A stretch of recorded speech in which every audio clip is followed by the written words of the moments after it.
I still remember the exact moment I signed that mortgage agreement. My hand trembled as I scrawled my signature across the dotted line, committing myself to 30 years of payments to save my childhood home. My parents stood behind me, tears streaming down their faces, whispering thank you over and over.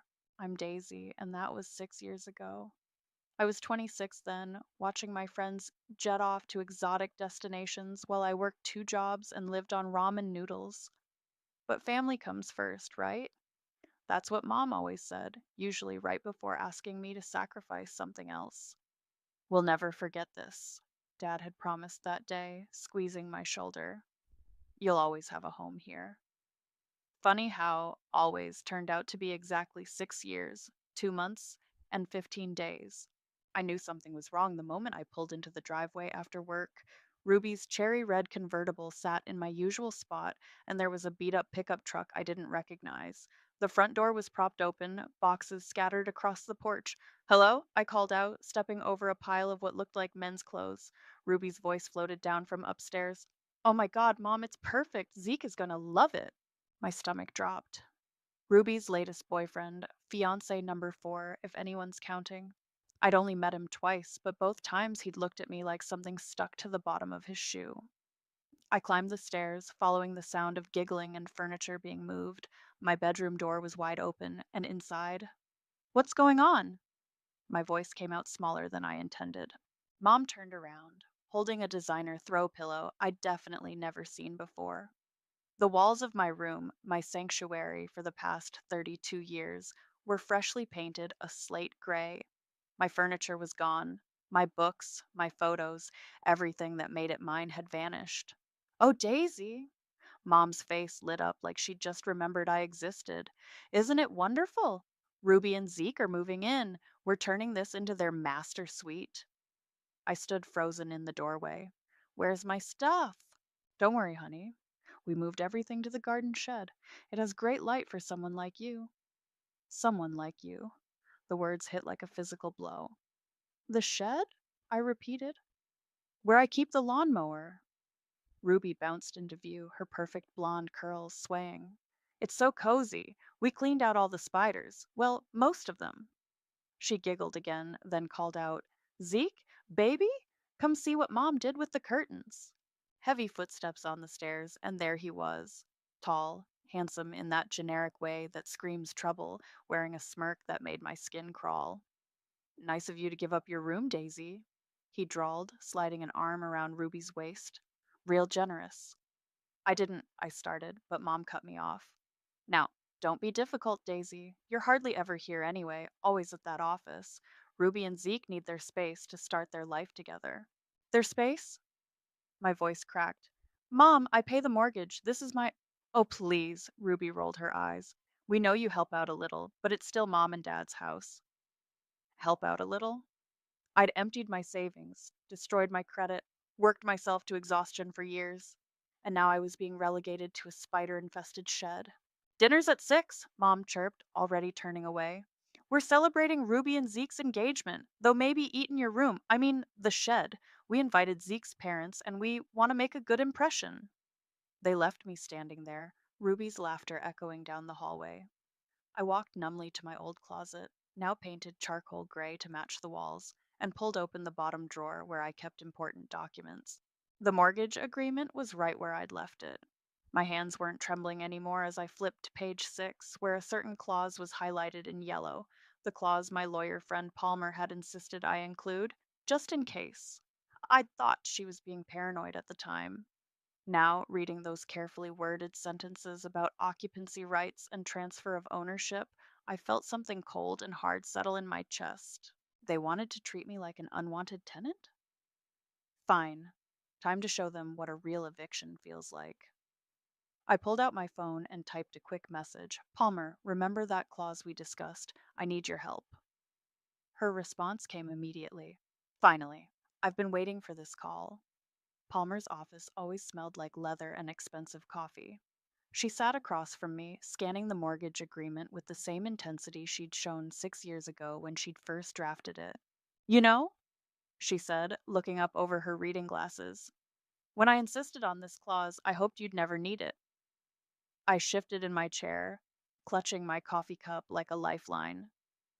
I thought you were being overprotective. Honey, I've seen enough family disputes to know better. She tapped the highlighted section. This is legally binding. They signed it, probably without reading it properly. The house defaults to your full control if they violate your right to occupancy. The shed, I said quietly. They put me in the shed. Palmer's perfectly manicured nails drummed against her desk. Show me. I pulled out my phone, flipping through the photos I'd taken that morning. The cobweb festooned walls, the single bare bulb hanging from a frayed cord, the moldy cardboard boxes containing what remained of my life. Jesus, Palmer muttered. And you're still paying the mortgage? 3,000 a month, plus property taxes and insurance. While they're turning your bedroom into a love nest for your sister and her latest conquest? She shook her head.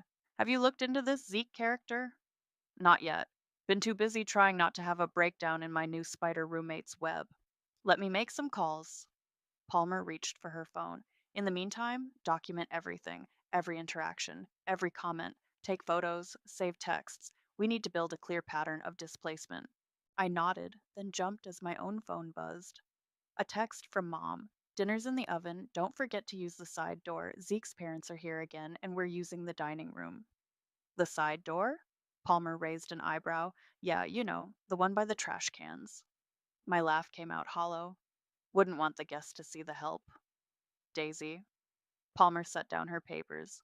Why are you hesitating? This isn't just about a room anymore. This is about respect. They're still my family. Are they? She leaned forward. Family doesn't treat you like this. Family doesn't make you sleep with spiders while they redecorate your room for someone who hasn't contributed a dime. I stood up abruptly, walking to her office window. Below, the city sprawled out, people rushing about their lives. How many of them were also swallowing their pride, accepting scraps of dignity in the name of family loyalty? What if I'm overreacting? I whispered. What if. My phone buzzed again. A photo from Ruby, her and Zeke lounging on a brand new bed in my room with the caption, Home Sweet Home. Palmer appeared beside me, glancing at the screen. Still think you're overreacting? I closed my eyes, remembering this morning's humiliation.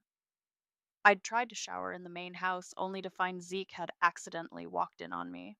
His smirk as he'd slowly closed the door haunted me. If we do this, I said slowly, what's the process? Palmer was already heading back to her desk. First, we file a notice of breach. Then, a knock at her office door interrupted us. Her assistant poked his head in. Ms. Palmer, I have those preliminary background checks you requested. She took the folder, scanning it quickly. Her eyebrows shot up. Well, seems Mr. Zeke has quite a history. 3 restraining orders from ex fiancés, multiple small claims court appearances, and she looked up at me. 2 pending lawsuits for financial fraud. My stomach lurched. What kind of fraud? The move in with wealthy families and slowly drain their accounts kind. She handed me the folder. Your sister's Prince Charming has made quite a career out of it. I flipped through the pages, each revelation worse than the last. They won't believe me if I show them this. Mom and Dad think he's perfect. Then we don't show them. Palmer picked up her phone again. We let them find out the hard way after we've secured your legal position. You mean after I evict them? After you protect yourself, she corrected. The paperwork will take about 2 weeks to process. Are you sure you want to do this? Another text buzzed through. Daisy, the shed's leaking. Deal with it before my boxes get wet. Ruby! I straightened my spine, feeling something hard and cold crystallize in my chest. Yes, start the process. Palmer nodded once, sharply. Good, because family or not, what they're doing is wrong, and sometimes. She smiled, but it wasn't a kind smile. Sometimes Karma needs a little legal assistance. I pulled out my own phone and typed a quick message to my mother. Don't worry about the leak. I'll take care of everything. And I would, just not in the way they expected. The engagement dinner party was in full swing when I trudged home from work. Through the dining room windows, I could see crystal glasses catching the light, hear the tinkle of expensive laughter. My family sat around our antique table, the one I'd restored myself last summer, while I stood in the darkness, clutching another mortgage payment check. Maybe if you smiled more, you'd have the master bedroom. Zeke's voice startled me. He was leaning against the side of the house, smoking. Maybe if you had a job, you wouldn't need to mooch off my sister. I shot back. His easy smile didn't waver. Careful, Daisy. You're starting to sound bitter. Nobody likes a bitter woman. I started toward the shed, but his next words stopped me cold. You know what's funny? Your parents don't even realize you're the one paying for all this. He gestured at the house with his cigarette. They think your monthly contributions barely cover groceries. What did you tell them? He shrugged. Nothing they didn't want to believe already. Ruby mentioned how you like to exaggerate your importance, and, well, they filled in the blanks themselves. Through the window, I watched Mom refill everyone's glasses with the expensive wine I'd bought for her birthday. Ruby was showing off her engagement ring, Dad beaming proudly beside her. You're not invited, by the way, Zeke added. Rosalind thought it would be awkward, having the help at dinner. I bit back my response and headed to the shed. Inside, water dripped steadily from the ceiling onto my makeshift bed. I'd have to sleep in my car again. My phone buzzed with a text from Palmer. Check your email. Found something interesting about your future brother in law. I opened the attachment. Court records from 3 different states. Each showed the same pattern: Zeke moving in with wealthy families, gaining their trust, then systematically draining their accounts before disappearing. I rushed back to the house, documents pulled up on my phone. Mom! I called through the screen door. Dad, you need to see this. Mom appeared, her face flushed with wine and irritation. Daisy, we have guests. Look at this. I thrust my phone forward. Zeke's a con man. He's done this before. Done what? Ruby appeared behind Mom, her eyes narrowing. He moves in with families, gains their trust, then steals everything. I explained rapidly. There are court records, police reports. Oh, honey. Mom's voice dripped with pity. Is this really what you've resorted to? Making up lies about Zeke because you're jealous of your sister's happiness? I'm not making this up. Look at the documents. That's enough. Dad's voice boomed from behind them. You're embarrassing yourself, Daisy. And us. But no buts. Mom's face hardened. Go to your room. We'll discuss your behavior tomorrow. The door closed in my face. Through the glass, I watched them return to their party, shaking their heads. Zeke caught my eye and raised his wine glass in a mock toast. Back in the shed, I was hanging a tarp over my bed when something caught my eye, a tiny red light blinking in the corner.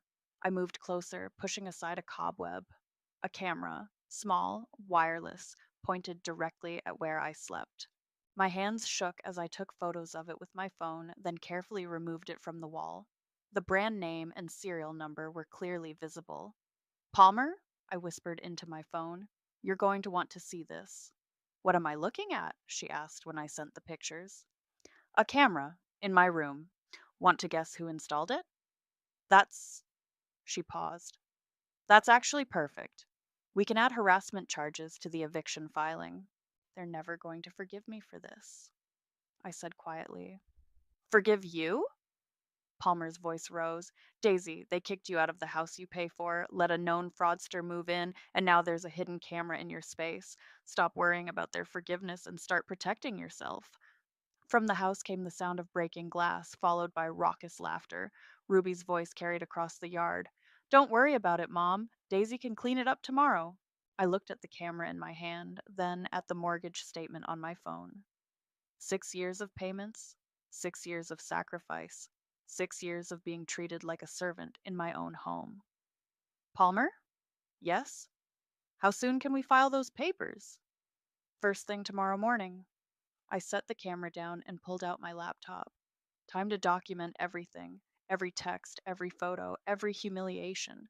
They wanted to treat me like nobody? Fine. Let's see how they like being nobodies themselves. Daisy? Is that really you? I looked up from my coffee at the local diner where I'd been hiding out between work and home.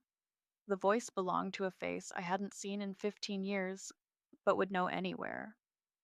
Louis? He smiled, the same crooked grin that used to make my teenage heart skip beats. Mind if I join you? I gestured to the empty seat across from me. Louis, my old next door neighbor, former best friend, and first crush, slid into the booth. Still taking your coffee black? He asked, nodding at my cup. Some things never change, unlike your living situation. At my startled look, he added, I drove past your house yesterday. Saw you coming out of the garden shed with a towel and shampoo. Heat crept up my neck.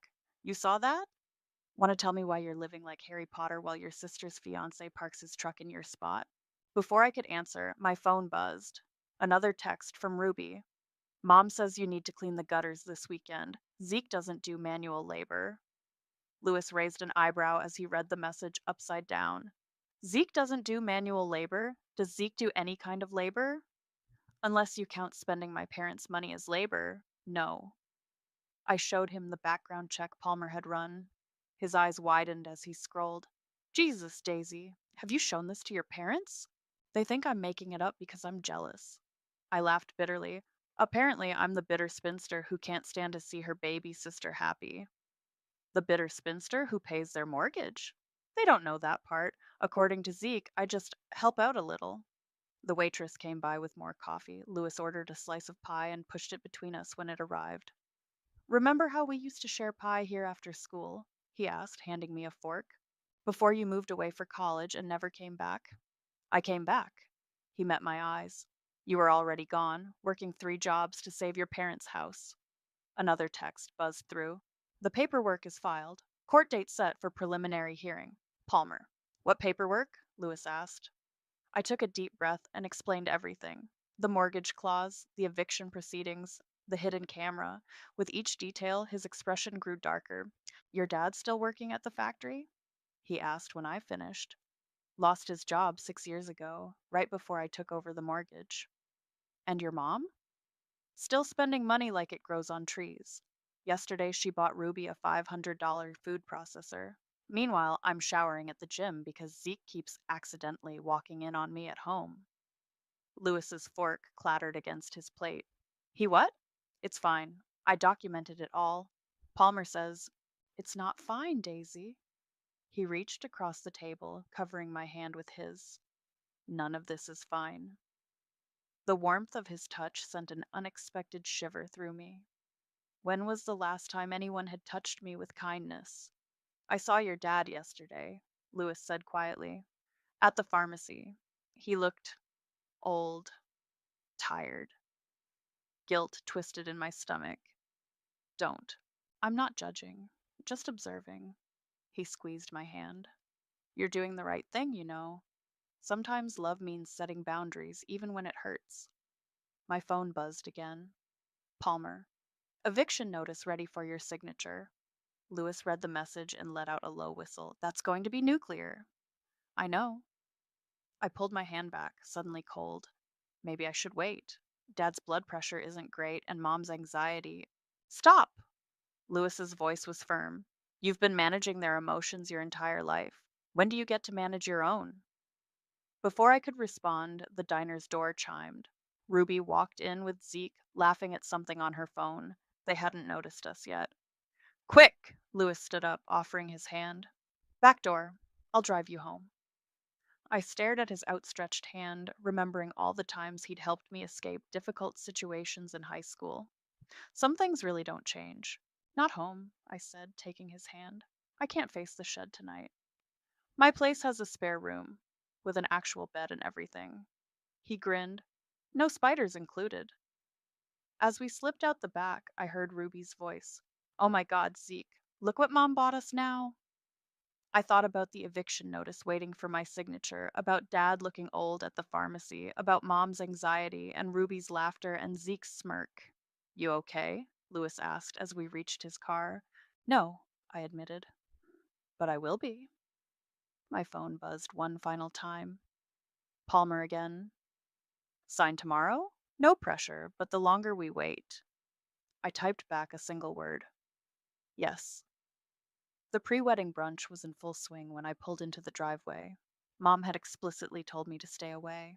Ruby doesn't need any negativity on her special day. But that was exactly why I chose this moment. Palmer stood beside me in a crisp navy suit, holding a manila envelope. Ready? I smoothed down my own suit. Charcoal gray, expensive, everything they never expected from someone like me. Now or never. We walked through the side door, my designated entrance, and the chatter in the dining room stuttered to a halt. 20 pairs of eyes turned to stare at us. Daisy. Mom's voice was sharp. I specifically told you. Hello, everyone. My voice came out stronger than I expected. I'm sorry to interrupt, but I have some documents that need immediate attention. Zeke stood up, all fake concern. Hey now, this is a celebration. Business can wait. Actually, Palmer stepped forward, it can't. Mrs. Richardson, Mr. Richardson, these papers require your immediate review. Ruby's face flushed red. Who do you think you are? You can't just barge in here. I'm Palmer Hughes, attorney at law. She placed the envelope on the table. And I absolutely can. Dad reached for the papers with trembling hands. What is this? Notice of eviction, I said quietly. You have 30 days to vacate the premises. The room exploded. Mom started crying, Ruby screamed, and Zeke lunged forward only to be stopped by Palmer's raised hand. I wouldn't, she warned. Any aggressive action will be added to the record. You can't evict us, Mom shrieked. This is our house. Actually, I pulled out my phone, displaying 6 years of mortgage payments. It's mine. Check page 6 of your copy of the mortgage agreement, the one you signed without reading. Dad's face went pale as he found the clause. This this can't be legal. It's perfectly legal, Palmer confirmed. Your daughter has been the sole financial contributor to this property for 6 years.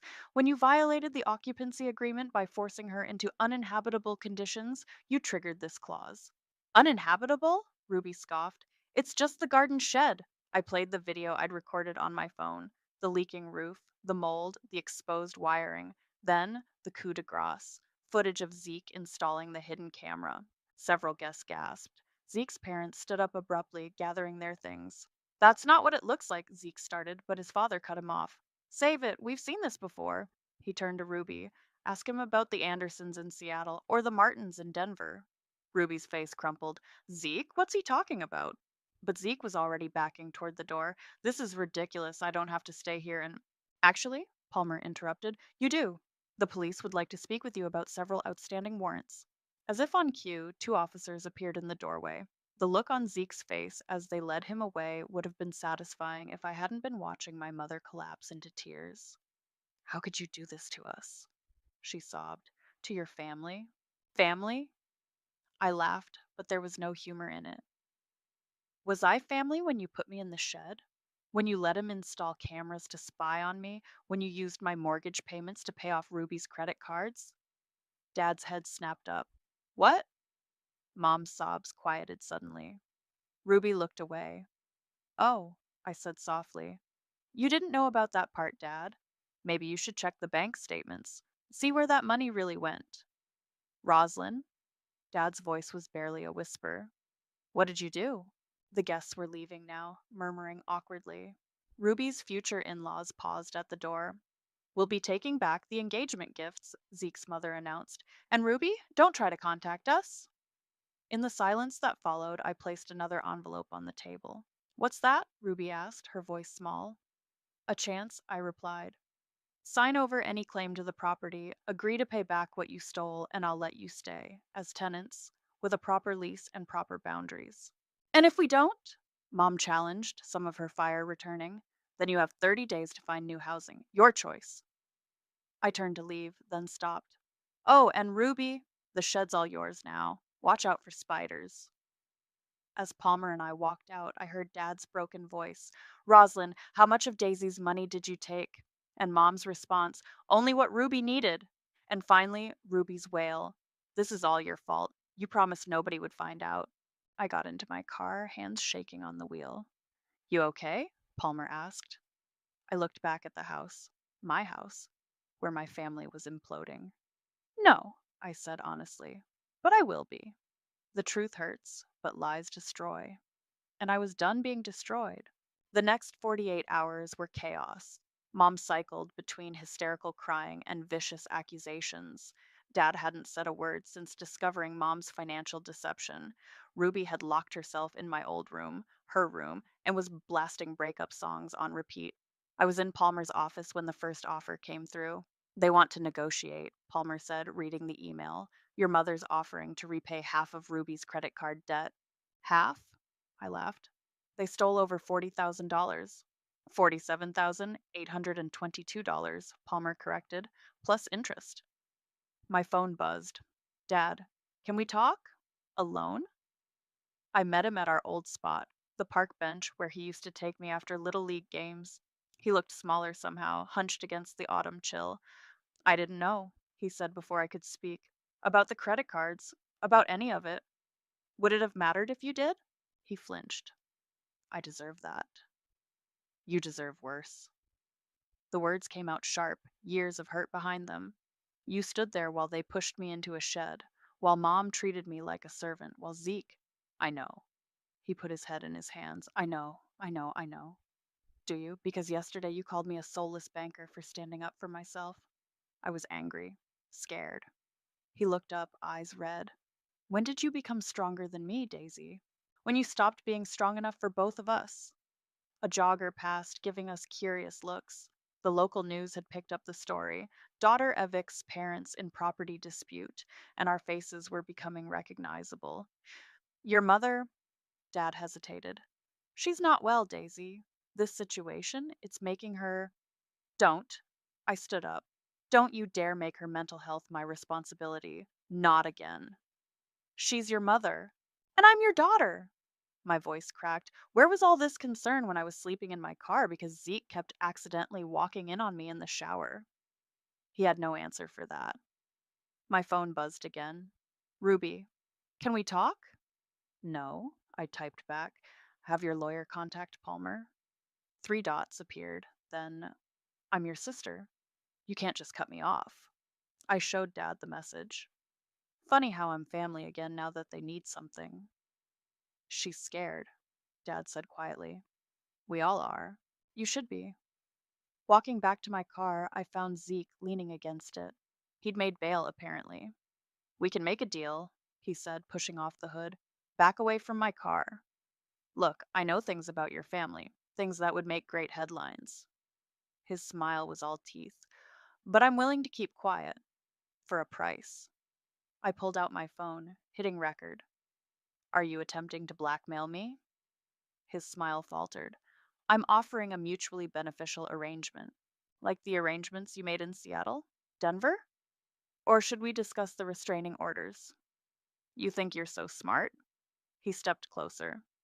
But you're just a bitter, lonely woman who owns the house you're trying to steal? I finished. Who has you on video installing illegal surveillance equipment? Who has evidence of your previous frauds? He lunged forward, but I was ready. The pepper spray caught him full in the face. As he stumbled back, cursing, police sirens wailed in the distance. Right on schedule, Palmer had insisted on having officers nearby, just in case. Assault and attempted blackmail, I said as the officers approached. All on video. Want to try for a trifecta? Later that night, Lewis brought takeout to Palmer's office where I was reviewing restraining order paperwork. Your mom's been calling me, he said, setting down the food. Trying to get me to talk sense into you. What did you tell her? That she should have thought about consequences before treating her daughter like property. Palmer looked up from her computer. Speaking of consequences, the court date's been moved up. 3 days from now. Good. I picked at my noodles. The sooner this ends. It doesn't end, Lewis interrupted gently. They're your family. This will echo for years. Then let it echo. I straightened my spine. They made their choices. Now they can live with them. My phone lit up with a news alert. Local woman exposes serial fraudster, family financial abuse. Palmer smiled grimly. Looks like the story's getting traction. Ready to be infamous? I already am. I showed them Ruby's latest text. You were never really family to us. Just the help with paperwork. She's wrong, Lewis said firmly. I know. I saved the message as evidence. I wasn't the help. I was the mark. But now? I looked at the growing pile of legal documents. Now I'm the owner. And soon, they'd all understand exactly what that meant. The courthouse steps were crowded with reporters when I arrived. My story had gone viral. The dutiful daughter turned avenging angel, the fraudster fiance, the financial abuse. Everyone wanted their soundbite. Ms. Richardson! They thrust microphones at me. How does it feel to evict your own parents? Palmer guided me through the crowd. No comments until after the hearing. Inside, my family sat on the opposite side of the courtroom. Mom looked like she'd aged 10 years. Dad stared at his hands, and Ruby was crying quietly into a designer handkerchief. All rise! The judge, a stern faced woman in her 60s, reviewed our paperwork with sharp eyes. Quite a situation we have here, she said finally. Ms. Richardson, you're seeking to enforce the occupancy clause of your mortgage agreement? Yes, Your Honor. And you have evidence of financial misappropriation. Palmer presented the bank records. The judge's eyebrows rose as she reviewed them. Mrs. Richardson, she addressed my mother, you diverted mortgage payments to cover personal expenses. Mom stood trembling. I was helping my younger daughter through difficult times. By stealing from your older daughter? The judge's voice could have frozen fire. Who was making those mortgage payments? We didn't know, Dad interrupted. About the payments. We thought. You thought what? The judge cut in. That houses pay for themselves? That your daughter was helping out a little to the tune of $3,000 monthly? Ruby stood up suddenly. This isn't fair. She's trying to make us homeless. Sit down, the judge ordered, unless you'd like to explain the $47,000 in credit card debt your mother paid using your sister's money. The courtroom fell silent. Your Honor, I said quietly, I'm willing to offer terms. Mom's head snapped up. They can stay, I continued, if they sign a formal lease agreement, repay the stolen funds, and acknowledge my full ownership of the property. And if they refuse, then the eviction stands. The judge nodded. A reasonable offer. Mrs. Richardson, Mr. Richardson, what's your response?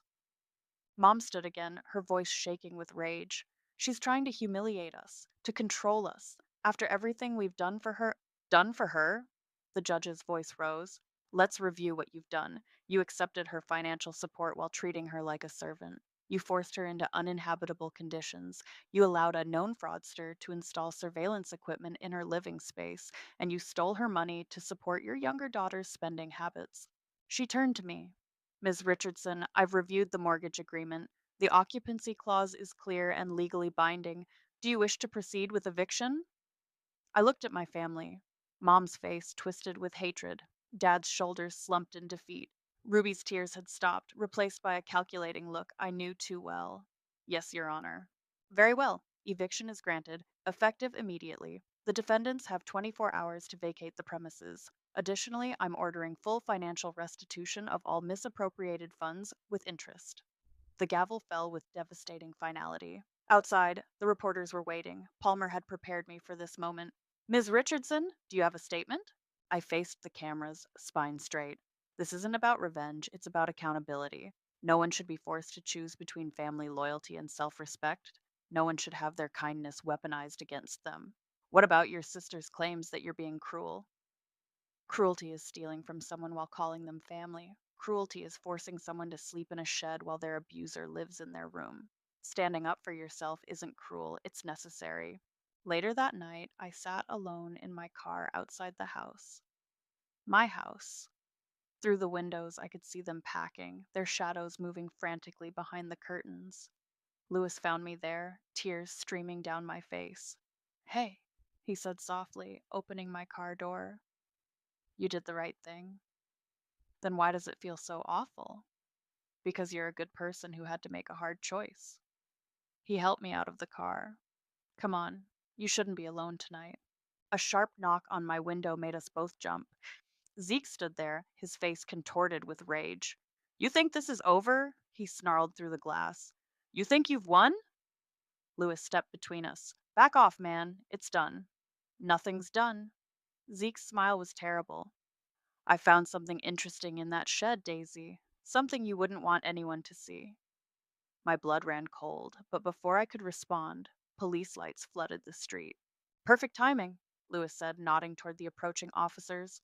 Ready to add witness intimidation to your charges? Zeke's face fell as he recognized the officers, the same ones who'd arrested him before. This isn't over, he called as they led him away. Actually, I whispered, watching the patrol car disappear, I think it is. But something in his words nagged at me. What had he found in the shed? The shed looked smaller in daylight. Lewis stood beside me as I unlocked the padlock, both of us wearing dust masks and gloves. Whatever Zeke claims he found, Lewis said, it can't be worse than what they did to you. I pushed open the door. Morning light filtered through the cobwebs, illuminating the space where I'd spent those humiliating weeks. My old furniture was still there, covered in tarps. Help me look, I said. Whatever it is, we need to find it before he tries to use it. We searched methodically, under floorboards, behind walls, in every dark corner. Finally, Lewis called out from behind my old dresser, Daisy, there's something here. My heart stopped when I saw what he was holding, a small wooden box, my childhood memory box, the one that went missing years ago. No, I whispered. He didn't. Inside were my teenage diaries, photos, and most damning of all, letters. Dozens of them, documenting every financial transaction, every broken promise, every manipulation. I'd started writing them at 16, recording everything in case someone finally believed me. These aren't blackmail material, Lewis said, reading one. These are evidence. Evidence of what? Financial abuse, emotional manipulation. Look at the dates. You were a minor when they started using your college fund to pay their debts. My phone buzzed. A text from an unknown number. Meet me at the diner, alone, or these letters go public. Zeke. I showed Lewis the message. It's a trap, he said immediately. Of course it is. I stood up, brushing off my jeans. That's why you're calling Palmer while I meet him. Daisy, no. Yes. I picked up the box. Time to end this. The diner was nearly empty when I arrived. Zeke sat in my usual booth, looking smug. Where are the originals? I asked, sliding in across from him. Safe. He smiled. Unlike your reputation will be when people read about how you've been plotting this for years, planning to destroy your family since you were 16. You mean documenting their abuse? His smile faltered slightly. Who's going to believe that? Poor little rich girl, so bitter she kept revenge journals. The same people who believed me about you? I pulled out my phone, showing him the trending news stories. The same judge who granted the eviction? I want money, he said flatly. Lots of it. Or these go public. Go ahead. I opened the box, spreading the letters across the table. Publish them, every single one. He blinked. What? You thought these were my shame? I laughed. These are my shield. Every financial transaction, every manipulation, every lie, all documented by a teenage girl trying to protect herself. Nobody will. Nobody will what? Believe that parents would financially abuse their child? That they'd steal her college fund, force her to take out loans, make her sleep in a shed? I leaned forward. The media will love it, especially after your arrest yesterday. His face darkened. You're bluffing. Try me. I stood up. Oh, and Zeke? The police are outside. Palmer's waiting to file harassment charges. Your choice. He looked toward the window where two police cruisers sat, then at the letters, then at me. You really are a cold bitch, he said finally. No, I replied. I'm just done being warm for people who leave me in the cold. After the police led him away, Lewis found me in the empty house, sorting through rooms of memories. Ruby left this, he said, handing me an envelope. Inside was a check for $47,000 and a note. I'm sorry, I never meant for it to go this far. Too little? Too late? Lewis asked. Way too late. I tore up the check. She can pay it back through the court like the judge ordered. What now? I looked around at the empty rooms, imagining them filled with new memories. No more walking on eggshells, no more silent sacrifices. Now I live, I said simply. In my house, on my terms. Want help painting? He grinned. I seem to remember you hate doing it alone. I seem to remember you being terrible at it. I've improved. A text buzzed through. Palmer. Zeke took the deal. No contact order in place. It's over. No, I said, looking at Lewis. It's beginning. I walked to my room again, and opened the windows wide, letting fresh air sweep away the last traces of their presence. They thought they buried me in that shed, tried to break me with their betrayals and manipulations. But I wasn't made of glass.